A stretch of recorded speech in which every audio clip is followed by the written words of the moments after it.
notre association qui fête cette année les 100 ans.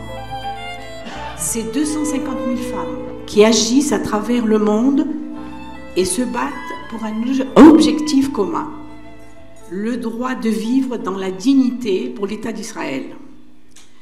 Oui, de l'Amérique du Sud, de l'Asie, en passant par l'Amérique du Nord ou encore toute l'Europe, des femmes qui vous ressemblent, qui me ressemblent. Elles se sont engagées à faire l'éducation des enfants, l'arme absolue contre le désespoir et les bruits de bottes. Ces structures sont toutes destinées aux enfants rencontrant de grandes difficultés, victimes de mauvais traitements, de négligence ou d'abus dont la garde a été retirée à leurs parents. Dans ces centres d'urgence, pourvus d'unités familiales, les enfants bénéficient d'un environnement sûr et protecteur. Ils sont encadrés par des familles d'accueil, assistés par des professionnels, experts dans ce domaine, veillant à leur bon développement dans une ambiance chaleureuse. Ces enfants prennent alors un nouveau départ dans la vie. Leur travail, donner aux enfants dont la vision s'occupe la certitude que tous leurs domaines seront plus beaux qu'aujourd'hui, et leur permettre de se réaliser dans une activité, un travail qui leur ouvrira des portes du monde de demain. Tel est le leitmotiv de la Viso. Voilà. En 2 mots, je vous ai expliqué ce que c'était la Viso, mais je pense que vous connaissez toutes ce que c'est la Viso. Maintenant, je vais vous présenter Ginette. Je pense que vous avez tout... Voilà. Elle a été arrêtée par la Gestapo en mars 1944, avec son père, son petit frère et son neveu. Ginette Kolenka est déportée à Birkerno. Elle sera seule à revenir. Aujourd'hui, elle raconte dans toutes les classes de France pour qu'on n'oublie jamais. Et je vous laisse, bien sûr, en bonne compagnie. Merci Ginette d'être venue. Et il n'y a pas de quoi, c'est moi qui vous remercie de m'avoir fait venir. J'avoue franchement que je n'ai pas tellement l'habitude de parler dans un milieu juif. Alors, quand je parle pour les autres, je parle d'intolérance, mais à vous aussi, d'ailleurs, je peux vous parler de tolérance, parce que ça, c'est mon cheval de bataille. La haine mène à des Auschwitz, ça, je répète ça sans arrêt. Mais vous avez tous dans vos familles quelqu'un qui a été déporté, les familles juives ont tous été touchées, même celles qui n'ont pas été déportées. On a tous vécu une période où on vivait traqué. Donc, je ne sais pas comment vous raconter mon histoire. J'avoue franchement, je suis embarrassée. Je ne sais pas quoi dire. Est-ce que vous avez des questions à me poser? Peut-être que ça sera plus facile pour moi de démarrer en répondant à des questions. Vous avez des questions? Comment vous avez été arrêté? Comment j'ai été arrêté? Nous avons vécu la période de la guerre. Comme tout le monde, 39-40, en septembre, la guerre est déclarée. Mon père, qui croit que Paris va être bombardé, nous envoie en province. On était à côté de Tulle, à La Gaine. Ma sœur aînée avait une amie qui avait sa mère qui habitait Tulle. Donc on a été la trouver. Elle nous a procuré une maison à La Gaine. Et puis on y a vécu jusqu'en décembre. Et comme en décembre 39-40, je veux dire, rien ne se passait à Paris, eh bien, on trouvait qu'on s'embêtait en province, il n'y avait pas de raison, vous vous amusez à Paris, puis nous, on s'embête dans notre trou. Donc, mon père nous a fait revenir, et du coup, on a vécu avec la guerre, et on l'a perdu. Tout de suite, il a fallu se faire... Hitler, qui voulait absolument tuer tous les Juifs d'Europe, eh ben, met ses projets à exécution. Mais avant de nous tuer, il faut bien qu'il nous reconnaisse.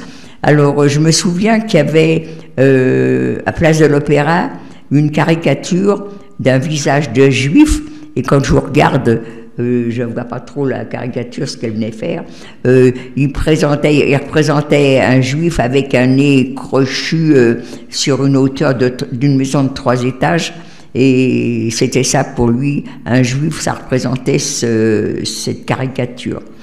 Mais comme il veut les reconnaître, eh bien, il va nous obliger à aller se faire recenser dans les établissements, au commissariat à Paris, en province, je ne sais pas. En tous les cas, mon père, lui, il n'a aucune crainte, parce qu'il y en a qui sont partis, il y en a qui ont quitté la France, il y en a qui ont été en zone libre, puisque la France a été coupée en deux. Mais lui, mon père, ne veut pas bouger. Pourquoi?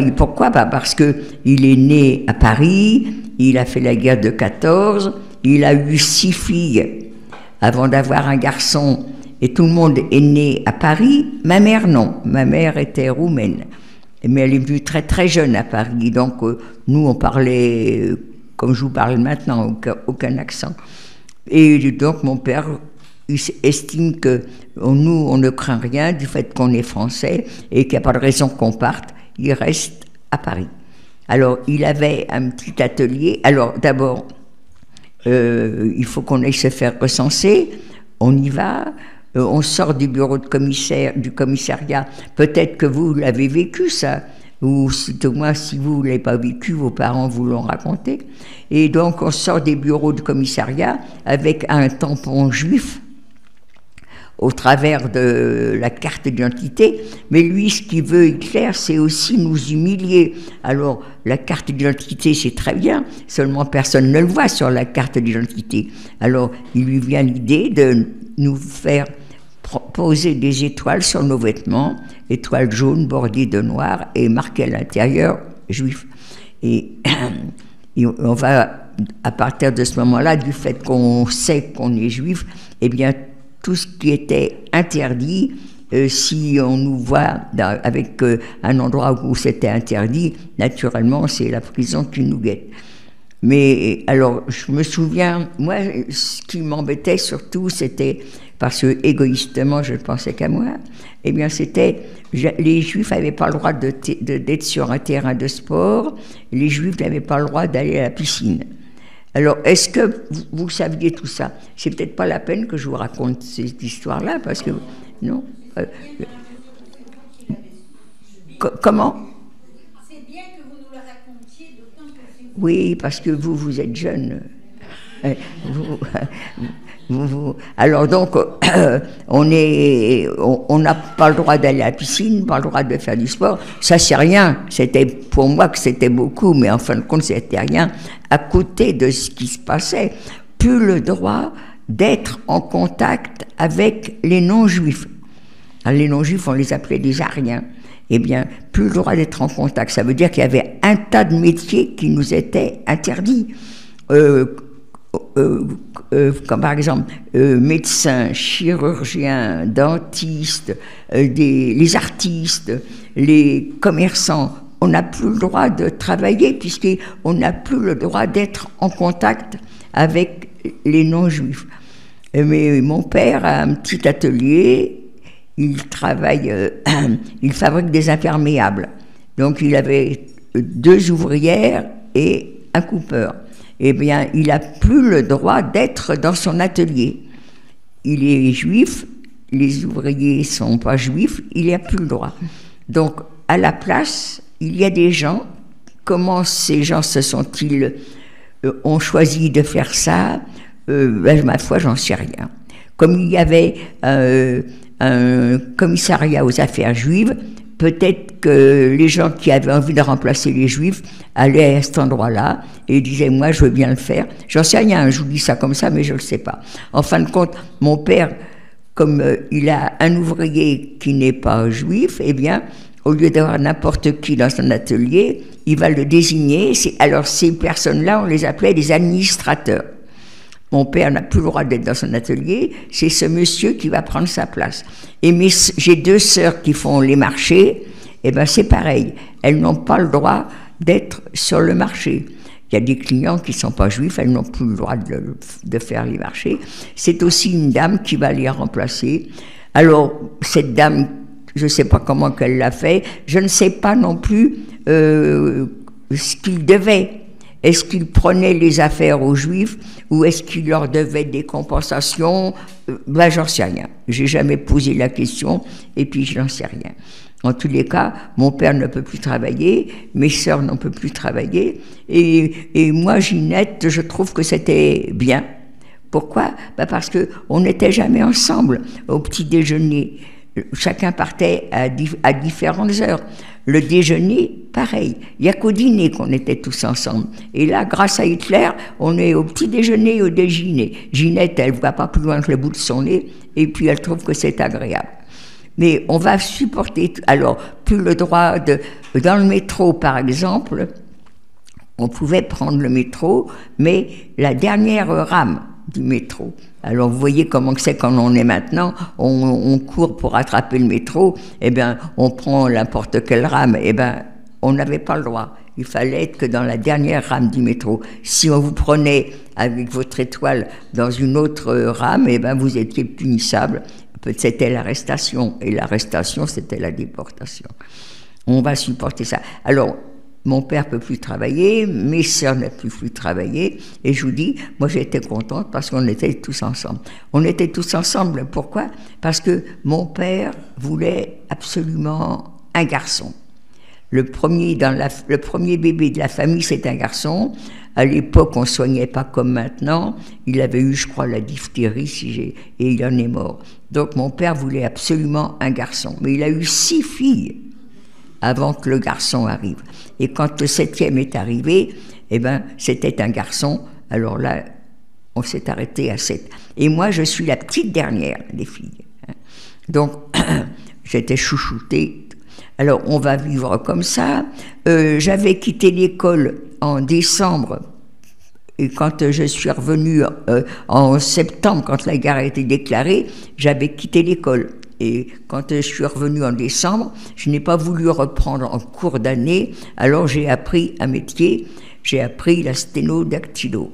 Donc là maintenant, j'ai eu mon petit diplôme jusqu'au mois de juin, j'ai eu mon petit diplôme, mais j'ai jamais travaillé moi. Par contre, j'ai 2 sœurs, elles sont secrétaires de métier, elles auraient pu rester chez leur patron. Mais lui, le patron, il est catholique, il ne faut pas que les juifs soient en rapport, il aurait peut-être pu les garder, mais il les a mis à la porte aussi. Encore un qui n'aimait pas les juifs, voyez.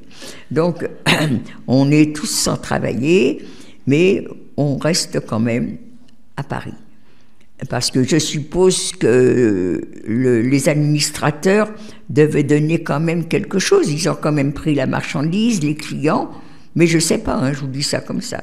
Donc on est ensemble et on est jusqu'en 42. Et en 42, on est en train de dîner. Alors là, je ne sais pas si vous vous rappelez, quand je dis dîner, nous, on ne se rendait pas compte. On mettait les pieds sous la table, que maman se casse la tête pour nous faire à manger, ça. C'est parce que les Juifs n'avaient pas le droit de faire leurs courses comme tout le monde.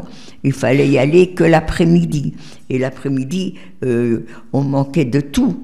Moi, je me rappelle, il y avait la queue partout. Par exemple, l'épicière, il n'y avait pas de grande surface, hein, à l'époque. Donc, il y avait des épicières de quartier et l'épicière savait qu'on allait lui allouer une répartition de nourriture. Elle savait même pas ce qu'elle allait avoir. Elle en parlait à ses clients. Demain, je reçois de la marchandise. Les clients savaient pas non plus ce qu'ils allaient acheter, mais comme elle allait recevoir, le matin, elle ouvrait à 9h, et ben, à partir de 5h du matin, les gens faisaient déjà la queue pour acheter, ils ne savaient même pas quoi. Eh bien, nous, les Juifs, on n'a pas le droit, il faut attendre 3h de l'après-midi. Vous pensez bien qu'à 3h de l'après-midi, il n'y avait plus rien. on accepte tout ça, on reste encore. Et je me souviens, quand je vous parle de ça en même temps, je me rappelle que ma mère, du coup, quand on achetait quelque chose, elle achetait au marché noir et puis elle prenait en quantité plus importante même qu'on aurait à l'époque. Et je me souviens que j'avais une tante qui était ouvreuse dans un cinéma, et en tant qu'ouvreuse dans un cinéma, elle vendait à l'entracte des bonbons, et du coup, maman les achetait par kilo, et je me rappelle, elle planquait ça dans une armoire, mais souvent, elle oubliait la clé sur l'armoire. Je vous garantis qu'on n'a jamais mangé autant de bonbons que pendant cette période-là. Donc, elle se débrouille avec l'épicière qui n'oublie pas qu'on était des bonnes clientes, alors elle nous gardait quand même quelque chose. Mais les Juifs qui avaient qu'une ou deux personnes, c'était pas des clients intéressants, et ben les pauvres, à 3 heures de l'après-midi, ils n'avaient plus rien, il fallait passer par le marché noir. Et on va se débrouiller comme ça jusqu'en 42. Moi, j'avais pas le droit d'aller à la piscine, mais j'avoue franchement que j'y allais quand même.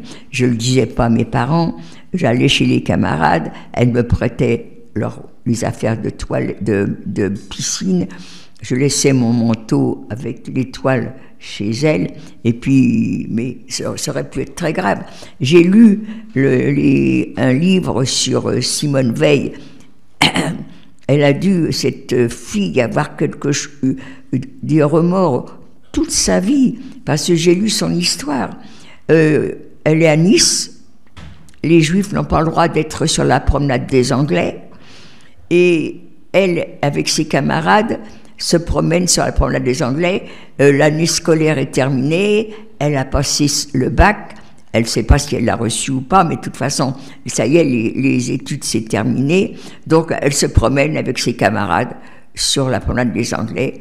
Il y a un contrôle de papier, elle montre sa carte d'identité, il y a un tampon juif sur sa carte, elle n'a pas le droit d'être sur la promenade des Anglais. Comme elle est mineure, on va l'emmener au commissariat. Au commissariat, on convoque sa famille et du coup, son père, son frère, sa mère, sa sœur, ils sont tous arrêtés et déportés. Le père et frère ne sont pas rentrés. La mère est morte à Bergen-Belsen. Et Simone est juste rentrée avec sa sœur. Vous vous rendez compte le remords qu'a dû avoir cette femme tout le temps? C'est de sa faute. Eh bien, moi, j'aurais pu avoir ce remords-là aussi, puisque j'allais quand même à la piscine et j'aurais pu faire prendre toute ma famille. On a été arrêtés en 44, mais ils auraient pu être déportés en 42 déjà. Et vous savez, beaucoup en 42 ne sont pas rentrés, où il fallait vraiment avoir un travail qui permettait de rester malgré la période. Donc, on va vivre en 42 avec les interdits, et un soir, on est en train de dîner, il y a un monsieur qui se présente chez nous, il nous montre ses papiers, il travaille à la préfecture de police, et il a eu sur son bureau un dossier nous concernant. Mon père, tout de suite, non, monsieur, c'est pas parce que vous êtes juif, non, vous êtes dénoncé parce que vous êtes communiste. Et moi, je savais pas que mon père était communiste. Vous savez, à l'époque, il n'y avait pas la télévision. À table, on n'allumait pas la TSF. Alors, moi, je savais pas que mon père était communiste. Par contre, on partageait l'appartement avec ma sœur aînée et son mari et son fils, et eux, il y avait quelque chose qui me chiffonnait, mais je les prenais, je savais pas communiste, je savais pas ce que c'était, mais par contre, je savais qu'ils devaient faire de la résistance parce que il y arrivait des gens chez nous tard le soir et qui partaient très tôt le matin, ou bougeaient pas de la journée, et ma sœur me disait toujours, on a des amis, eh ben, ils avaient beaucoup d'amis et ils changeaient souvent d'amis, hein. Donc il y avait quelque chose, et je pensais qu'ils étaient résistants. Mais en fin de compte, les communistes, et c'est pour ça qu'Hitler en avait peur, il y avait beaucoup de résistants parmi les communistes, et puis ils avaient peur de leur propagande. Alors ce monsieur nous prévient, juif et communiste, ça va être dur pour vous, vous allez être surveillé de très près. Je vous conseille, si vous pouvez, c'est de quitter Paris. Donc, papa est d'accord. Avec ma sœur aînée, du fait qu'ils sont communistes, ça leur est très facile de trouver des faussaires. On ne peut pas partir de Paris avec des cartes qui sont tamponnées juifs. En plus, quand on était tamponné juif, quand on s'était déclaré dans un endroit, on n'avait pas le droit de le quitter. Là, par exemple, je serais ici à Cannes, je me serais fait recenser à Cannes, j'avais pas le droit d'aller me balader à Paris ou d'aller me balader à Lyon. Il fallait que je reste à Cannes. Donc on est recensé à Paris, on ne doit pas bouger de Paris. Mais naturellement, après ce que nous dit ce monsieur, papa veut pas rester à Paris. Donc il va se débrouiller, on va trouver des faux papiers, des faussaires qui vont nous faire des faux papiers. Les faux papiers, tant qu'à faire, on va prendre un nom bien français, parce que nous, mon nom c'est Cherkassky, pas breton, hein, c'est pas auvergnat. En plus, il y avait Zizerman, vous vous rendez compte des noms comme ça, ça fait quand même... On peut être étranger et pas être juif, mais ça prête toujours à se faire poser des questions.